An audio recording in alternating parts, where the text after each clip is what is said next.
36 जिल्हे, 36 बातम्या. News G9 Maharashtra. उत्तर तुमच्या प्रश्नांची.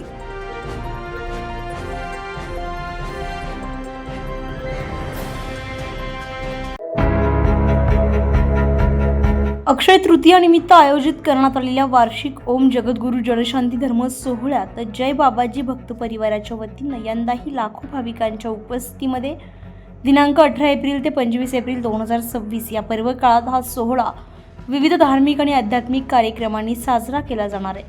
सर्वप्रथम जगद्गुरू जनार्दन स्वामी यांनी वेरूळ या ठिकाणी आपल्या अवतार कार्यामध्ये यज्ञ परंपरेचा शुभारंभ.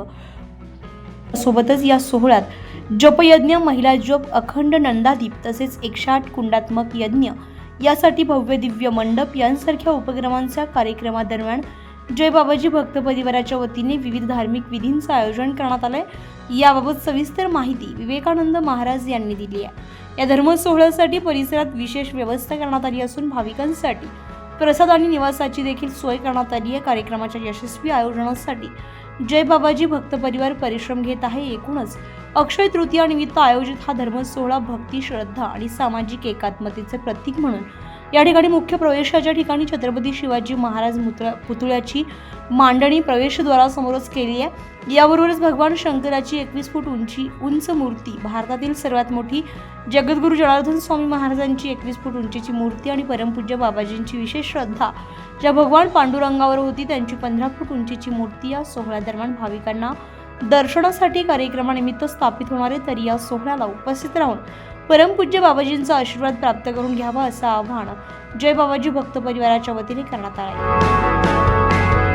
योगी जगद्गुरू जनार्दन स्वामी मौनगिरीजी महाराज यांच्या कृपा आशीर्वादाने व त्यांचे उत्तराधिकारी अध्यात्म शिरोमणी जगद्गुरू स्वामी शांतिगिरीजी महाराज यांच्या प्रेरणेने आणि पावन उपस्थितीमध्ये वार्षिक अक्षय तृतीयाच्या निमित्ताने ओम जगद्गुरू जनशांती धर्म सोहळा दिनांक एप्रिल ते 25 एप्रिल या पर्व कालामध्ये श्री क्षेत्र वेरूळमध्ये संपन्न होत आहे.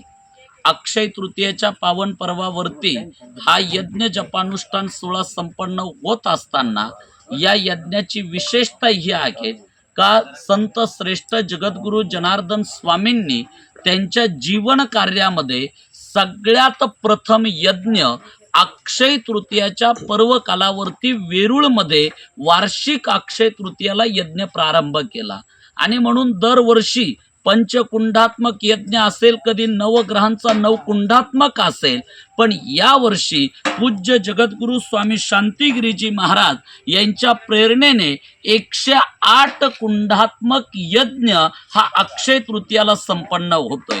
तसं आत्तापर्यंत जय बाबाजी भक्त परिवारानं 1 कुंडापासून तर तब्बल 1008 कुंडात्मक यज्ञ आपण संपन्न केलेले, पण अक्षय तृतीयाच्या पर्वावरती आपण कधीच 108 कुंडात्मक यज्ञ केला नव्हता.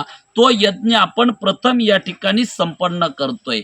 यज्ञ करत असताना या यज्ञाचा मूळ संकल्प, मूळ उद्देश जो या यज्ञाचा आहे, त्या यज्ञाचं जे नाव आहे ते आहे आत्मकल्याण विश्व शांती शिव पंचायतन नवग्रह सहित अष्ट उत्तर शतकुंडात्मक महारुद्र स्वाहाकार यज्ञ.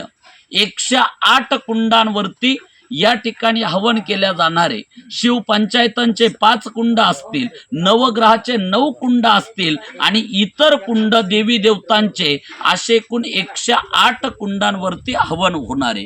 हा यज्ञ 2 टप्प्यामध्ये संपन्न होणारे.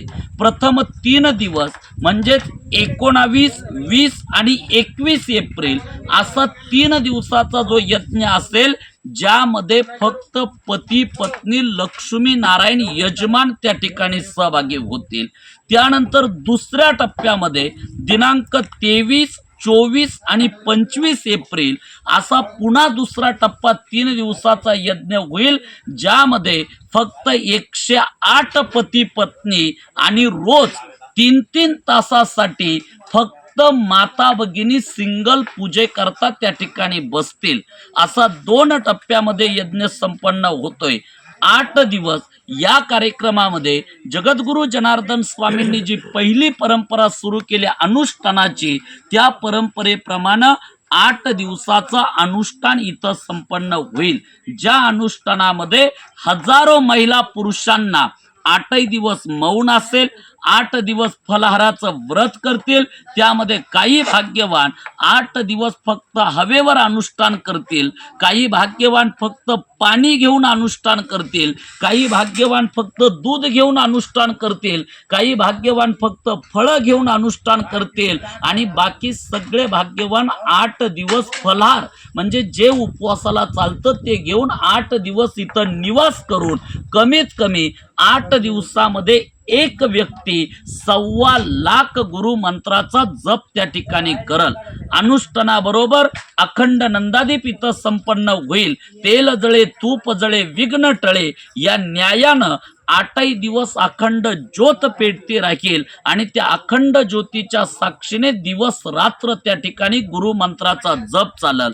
रोज दिवसभरामध्ये 3 वेळेस पहाटेच्या ब्रह्ममुहूर्तावरती पहाटे 4 ते 5, दुपारी 11 ते 12 आणि सायंकाळी 5 ते 6 3 वेळेस पूज्य जगद्गुरु जनार्दन स्वामींच्या आणि श्री सिद्धेश्वर महादेवाच्या मूर्तीला त्या ठिकाणी अभिषेक सोहळाही संपन्न होईल.